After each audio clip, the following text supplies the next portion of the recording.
Chapter അടിപൊളിയായിട്ട് സെറ്റാക്കി.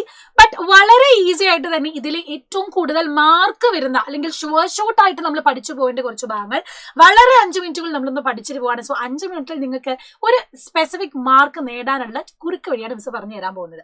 അപ്പൊ ഈ ചാപ്റ്ററിൽ നിങ്ങൾ എന്തായാലും പഠിച്ചിട്ട് പോകേണ്ട ഭാഗമാണ് innate immunity and acquired immunity. അതായത് പ്രതിരോധത്തെ രണ്ടായിട്ട് നമ്മൾ തിരിക്കുന്നതാണ് സഹജ പ്രതിരോധം, ആർജിത പ്രതിരോധം. ഇതിലെ സഹജ പ്രതിരോധം എന്ന് പറഞ്ഞാൽ ജന്മന നമ്മൾ ബൈ ബർത്ത് നമ്മുടെ ബോഡിയിൽ ഉണ്ടാവുന്നതാണ്. അത് നമുക്ക് പലതരത്തിലുള്ള ഇമ്മ്യൂൺ മെക്കാനിസം, നമുക്കൊരു സേഫ്റ്റി പ്രൊട്ടക്ഷൻ ആയിട്ട് നിൽക്കുന്നതാണ്. അതിലാണ് ഏതൊക്കെ വരുന്നത്? നമ്മുടെ ലൈസോസൈം, കണ്ണുനീരിലെ ലൈസോസൈം ഉണ്ട്, ടിയേഴ്സില്, വായിലുള്ള സലൈവിലുള്ള ലൈസോസൈം ഒക്കെ ജേംസിനെ കില്ല് ചെയ്യാനുള്ളതാണ്. ഇയർ വാക്സ്, കർണം മെഴുക് ചെവിയിലുള്ളതും ഇതേപോലെ തന്നെ നമ്മളെ ഹെൽപ്പ് ചെയ്യുന്നതാണ്. പിന്നെ നമ്മുടെ ട്രക്കിയ, ശ്വാസ നമ്മുടെ നാളത്തിലുള്ള സീലിയ, നമ്മുടെ സ്റ്റൊമക് ആമാശയത്തിലുള്ള ഹൈഡ്രോക്ലോറിക് ആസിഡ് ഭക്ഷണത്തിലൂടെ വരുന്നതിനെ കൊല്ലാൻ വേണ്ടിയിട്ടുള്ളതാണ്. പിന്നെ നമ്മുടെ ശരീരത്തിൽ സ്കിന്നിലുള്ളതാണ് ഇത് നമ്മുടെ സ്വെറ്റ് ഗ്ലാൻഡ്, സെബം, വിയർപ്പും അതുപോലെ തന്നെ സെബവും. പിന്നെ മ്യൂക്കസ് മെംബ്രെയിൻ ഉണ്ടാക്കുന്നതാണ് ശ്ലേഷ്മം, ശ്ലേഷ്മസ്തരം. ഇവയും ഇതേപോലെ തന്നെ വരുന്ന പ്രൈമറി ലെവൽ ഇമ്മ്യൂണിറ്റി, പ്രാഥമിക തല പ്രതിരോധമാണ് ഇന്നേറ്റ് ഇമ്മ്യൂണിറ്റിയിൽ വരുന്നത്. ഇനി ഇതിൽ തന്നെ സെക്കൻഡറി ലെവൽ ഇമ്മ്യൂണിറ്റിയിൽ വരുന്നതാണ് ഇത് ന്യൂട്രോഫിൽ, അതുപോലെ ഈസിനോഫിൽ, മോണോസൈറ്റ് ആൻഡ് ബേസോഫിൽ.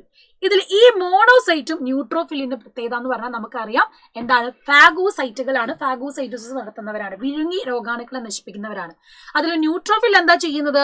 നമ്മൾ ഗ്രനേഡുകൾ എന്ന് പറഞ്ഞ കെമിക്കൽസിനെ ഉണ്ടാക്കി നശിപ്പിക്കും രോഗാണുക്കളെ. മോണോസൈറ്റ് എന്ന് പറഞ്ഞാൽ ഇവിടെ എന്താ ചെയ്യുന്നത്? അതർ ഇമ്മ്യൂൺ സിസ്റ്റത്തിനെ എല്ലാവരെയും അലേർട്ട് ചെയ്യുന്ന ആളാണ് മോണോസൈറ്റ്. പിന്നെയുള്ളത് ഈസിനോഫിൽ, അലർജിക്ക് ഇതിനായിട്ട് യൂസ് ചെയ്യുന്നതാണ്. പിന്നെ ബേസോഫിൽ എന്ന് പറയുന്നത് എന്തിനു വേണ്ടിയിട്ടുള്ളതാണ്? നമ്മൾ നേരത്തെ പറഞ്ഞ പോലെ തന്നെ നമ്മുടെ ബ്ലഡ് ക്ലോട്ടിങ്ങിന് വേണ്ടിയിട്ട് ഹെപ്പാരിനും, ബ്ലഡ് ബ്ലഡ് വെസൽസ് ഡയലേറ്റ് ചെയ്യുക, വീക്കം വരാൻ വേണ്ടിയിട്ടുള്ള ഹിസ്റ്റമിനൊക്കെ ഉണ്ടാക്കുന്ന ആളാണ് ബേസോഫിൽ എന്ന് നമ്മൾ പറയുന്നത്. സോ ഇത് ക്ലിയർ ആയിട്ട് തന്നെ പഠിച്ചു വെക്കാം. ഇനി വരുന്ന സെക്കൻഡറി ലെവൽ ഇമ്മ്യൂണിറ്റിയിൽ തന്നെ വരുന്നതാണ് ഫാഗോസൈറ്റോസിസ് എന്ന് പറയുന്നത്. നമ്മൾ നേരത്തെ പറഞ്ഞ പോലെ തന്നെ ഫാഗോസൈറ്റ് എന്ന് പറയുന്ന ന്യൂട്രോഫില്ലോ മോണോസൈറ്റോ ഒരു രോഗാണു അല്ലെങ്കിൽ പാത്തജനെ വിഴുങ്ങുമ്പോൾ ഫാഗോസോം ആകുന്നു. അതിനെ ലൈസോസോം വിഴുങ്ങുമ്പോൾ ഫാഗോ ലൈസോസാം ആവുന്നു, രോഗാണുക്കളെ നശിപ്പിക്കുന്നു. ഇത് ഫ്ലോ ചാർട്ടായിട്ട് തന്നെ നിങ്ങൾ പഠിച്ചു വെക്കാം. പിന്നെയുള്ളതാണ് എന്ത്? ഇൻഫ്ലമേറ്ററി റെസ്പോൺസ്, വീങ്ങൽ പ്രതികരണം. ഒരു മുറിവുണ്ടാകുമ്പോൾ ആ മുറിവുള്ള ഭാഗം വീങ്ങുകയാണ് ഹിസ്റ്റമിൻ എന്ന ഒരു പ്രോട്ടീൻ ഉണ്ടാക്കുന്നത് വഴി. ആ വീങ്ങുന്നത് വഴി എന്താ സംഭവിക്കുന്നത്? കൂടുതൽ WBCകളും ഫാഗോസൈറ്റോസിസും വന്ന് ഫാഗോസൈറ്റോസിസ് നടത്തി രോഗാണുക്കളെ നശിപ്പിക്കുന്നു. അവിടെ വേറെ തരത്തിലുള്ള രോഗാണുക്കൾ പ്രവേശിക്കാതിരിക്കാനുള്ള പ്രിവെന്റീവ് മെഷറും കൂടി ആയിട്ടാണ്. അപ്പം ഈ ഒരു കാര്യമാണ് വീങ്ങൽ പ്രതികരണം അല്ലെങ്കിൽ ഇൻഫ്ലമേഷനിൽ പഠിക്കേണ്ടത്. പിന്നെ ഫീവർ, പനി. നമ്മുടെ normal body temperature 37 degree Celsius അല്ലെങ്കിൽ 98.6 ഡിഗ്രി ഫാരൻഹീറ്റ് ആണ്. അതിന് മേലെ കൂടുമ്പോഴാണ് എന്ത്? പനി അല്ലെങ്കിൽ ഫീവർ എന്ന് പറയുന്നത്. നമ്മുടെ ബോഡിയിലേക്ക് ഒരു രോഗാണു വന്നാൽ ആ രോഗാണു വന്നതിനെ അലേർട്ട് ചെയ്യുന്ന, ബ്രെയിനിനൊക്കെ ഒരു ഇൻഫർമേഷൻ കൊടുക്കുന്ന കെമിക്കൽസ് ആണ് എന്ത്? പൈറോജൻസ് എന്ന് നമ്മൾ പറയുന്നത്. ഈ പൈറോജൻ നൽകുന്ന ആ ഒരു അറിയിപ്പ് വഴി എന്ത് സംഭവിക്കും? നമ്മുടെ ശരീരത്തിന്റെ താപനില ഉയരുകയും, താപനില ഉയർക്കുമ്പോൾ ബാക്ടീരിയന്റെ ഡിവിഷൻ സ്റ്റോപ്പ് ആവുന്നു, ഫാഗോസൈറ്റോസിന്റെ നിരക്ക് കൂടുന്നു, രോഗാണുക്കളെ വേഗം കൊല്ലാനായിട്ട് സഹായിക്കുന്നു. അതുകൊണ്ട് ഇതും ഒരു ഡിഫൻസ് മെക്കാനിസം, ഇമ്മ്യൂൺ മെക്കാനിസം ആണ്. അടുത്തത് ബ്ലഡ് ക്ലോട്ടിംഗ് ആണ്. ഈ ഒരു ഫ്ലോ ചാർട്ട് തന്നെ പഠിച്ചാൽ ധാരാളം. കാരണം നമ്മുടെ കയ്യിലോ ശരീരത്തിൽ ഒരു മുറിവുണ്ടാകുമ്പോൾ അവിടെ ഉണ്ടാവുന്ന ഡാമേജ് സെല്ല്, അതുപോലെ പ്ലേറ്റ്ലെറ്റുകളും, മുറിവേറ്റ പരിക്കേറ്റ കലകളും പ്ലേറ്റ്ലെറ്റും കൂടി എന്ത് ചെയ്യും? ത്രോംബോ പ്ലാസ്റ്റിൻ ഉണ്ടാക്കും. അത് പ്രോത്രോമിനെ ത്രോംബിനാക്കുന്നു. ആ ത്രോംബിൻ എന്ത് ചെയ്യുന്നു? ഫൈബ്രിനോജനെ ഫൈബ്രിൻ ആക്കുന്നു. ഈ ഒരു ഫൈബ്രിൻ നാരുകളാണ് എന്ത് ചെയ്യുന്നത്? അവിടെ ഈ പറയുന്ന രക്തകോശങ്ങൾ നഷ്ടപ്പെടാതിരിക്കാൻ RBCനെ ക്ലോട്ട് ചെയ്ത് അവിടെ ബ്ലോക്ക് ചെയ്യുന്നത്. ഇതുവഴി ത്വക്കിൽ മുറിവുണ്ടാകുമ്പോൾ രക്തപ്രവാഹം തടയുന്ന മാത്രമല്ല രോഗാണു പ്രവേശനം തടയുന്നു. So it is also an immune mechanism. അതുകൊണ്ട് ബ്ലഡ് ക്ലോട്ടിംഗ് ഒരു ഇമ്മ്യൂൺ സിസ്റ്റം കൂടെയാണ്. ക്ലോട്ടിംഗ് ഓഫ് ബ്ലഡ് എന്ന് പറയുമ്പോൾ ഈ കാര്യങ്ങൾ ഓർഡറിൽ പഠിച്ചു വെക്കാം.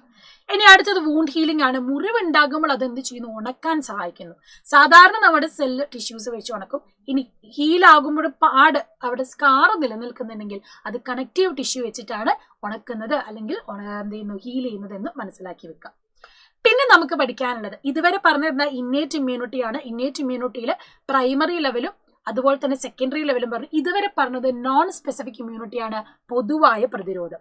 ഇനി പറയാൻ പോകുന്നതാണ് അക്വയേർഡ് ഇമ്മ്യൂണിറ്റി അല്ലെങ്കിൽ ആർജിത പ്രതിരോധം. ആർജിത പ്രതിരോധത്തിൽ നമ്മൾ പഠിക്കുന്ന എന്താണ്? സ്പെസിഫിക് ഇമ്മ്യൂണിറ്റിയാണ്, പ്രത്യേക പ്രതിരോധം എന്ന് പറയും. കാരണം പ്രത്യേകം രോഗാണുക്കളെ കണ്ടെത്തിക്കൊള്ളും. സോ ബി ലിംഫോസൈറ്റ് എന്ന് പറയുമ്പം രൂപപ്പെടുന്നതും പാകമാവുന്നതുമായത് എവിടെയാ? ബോൺ നാരോയിലാണ് രണ്ടും മെയിൻ ഉണ്ടാവുന്നതും മെച്ചുവർ ആവുന്നതും. ടി ലിംഫോസൈറ്റ് ഉണ്ടാവുന്നത് ബോൺമാരയിലാണെങ്കിലും മെച്ചുവർ ആവുന്നത് എവിടെയാണ്? തൈമസിലാണ്.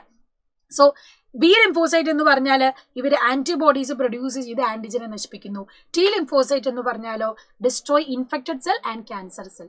ഇവര് കോശങ്ങളിലെ ക്യാൻസർ കോശങ്ങളെ നശിപ്പിക്കും, അതുപോലെ രോഗബാധ കോശങ്ങളെ നശിപ്പിക്കാനാണ് ലിംഫോസൈറ്റ് നമ്മുടെ ഇടയിലുള്ളത്. ഇവിടെ നിന്നുള്ള കുറച്ച് ചോദ്യങ്ങൾ നോക്കാം. Observe the poster displayed at the primary health centre, answer the question how does vaccine differ A weapon. ഇതെന്ന് പറയുന്നത് അക്വയർഡ് ഇമ്മ്യൂണിറ്റി എന്ന് പറയുന്നതാണ്, അതായത് കൃത്രിമ പ്രതിരോധം. ഇത് അടുത്ത ഒരു സെറ്റ് ഓഫ് പ്രതിരോധമാണ്. അപ്പൊ വാക്സിൻ എന്ന് പറയുന്നത് നമ്മളെ എങ്ങനെ ഹെൽപ്പ് ചെയ്യുന്നത്? Stimulate our immune system, help to produce antibodies against pathogen ആണ്. വാക്സിനുകൾ പ്രതിരോധ സംവിധാനത്തെ ഉത്തേജിപ്പിച്ച് രോഗങ്ങൾക്കെതിരെ ആന്റിബോഡികൾ ഉൽപ്പാദിക്കും. അപ്പം ആ രോഗത്തിനെതിരെയുള്ള ആന്റിബോഡി ഉൽപ്പാദിക്കും, അത് ദീർഘകാലത്തിൽ ശരീരത്തിൽ നിലനിർത്താൻ സഹായിക്കുന്നതാണ് വാക്സിനുകൾ എന്ന് പറയുന്നത്. അപ്പൊ അങ്ങനെയാണ് എന്ത് വാക്സിൻ നമ്മളെ ഹെൽപ്പ് ചെയ്യുന്നത്. എഡ്വേർഡ് ജെന്നർ ആദ്യമായിട്ട് സ്മോൾ പോക്സ് വാക്സിൻ കണ്ടുപിടിക്കുന്നത് വഴിയാണ് വാക്സിനേഷൻ മുന്നോട്ട് വരുന്നത്. ആൻഡ് പലതരത്തിലുള്ള ഡിസീസിനെതിരെ നമ്മൾ വാക്സിൻസ് കണ്ടുപിടിച്ചു. MMR, OPV, HPV, COVID-19, BCG. ഈ ഒരു ടേബിൾ പഠിച്ചാൽ ഏത് രോഗത്തിനെതിരെയാണ് അതെന്ന് നമുക്ക് മനസ്സിലാകും. പിന്നീട് ചോദ്യം വന്നിട്ടുള്ളതാണ് ഈ ഒരു ചിത്രത്തിൽ കാണുന്നത്. ഇത് ഏതാണെന്ന് നമുക്കറിയാം, ഫാഗോസൈറ്റോസിസ് ആണ്. ഇതിന്റെ കറക്റ്റ് ഓർഡർ ഫ്ലോ ചാർട്ട് ആയിട്ട് എഴുതാൻ ചോദിച്ചാൽ ഫാഗോസൈറ്റ് പാത്തജന്റെ അടുത്ത് വരുന്നു, ഫാഗോസോം രൂപപ്പെടുന്നു, ലൈസോസോം കമ്പൈൻ ചെയ്ത് ഫാഗോ ലൈസോസോം ഉണ്ടാവുന്നു, എൻസൈമുകൾ വഴി എന്ത് ചെയ്യുന്നു, ലൈസോസോമിനുള്ളിൽ വെച്ച് പാത്തജനെ നശിപ്പിക്കുന്നു, എന്നിട്ടോ ഈ അവശിഷ്ടങ്ങൾ പുറത്തള്ളുന്നു, ഡെബ്രിസ് എന്ത് ചെയ്യുന്നു, എക്സ്പെല് ചെയ്ത് കളയുന്നു. ഇത്രയുമാണ് ഇമ്മ്യൂൺ സിസ്റ്റത്തിൽ നിങ്ങൾ പഠിക്കേണ്ടത്. പക്ക ഷുവർ ആയിട്ട് വരുന്ന ക്വസ്റ്റ്യൻ ആണ്. 5 മിനിറ്റ് ഏറ്റവും നല്ല മാർക്ക് നിങ്ങൾക്ക് ഈ ചാപ്റ്ററിൽ നിന്ന് മേടിക്കാൻ പറ്റും. So wish you all the very best. Bye bye. Thank you.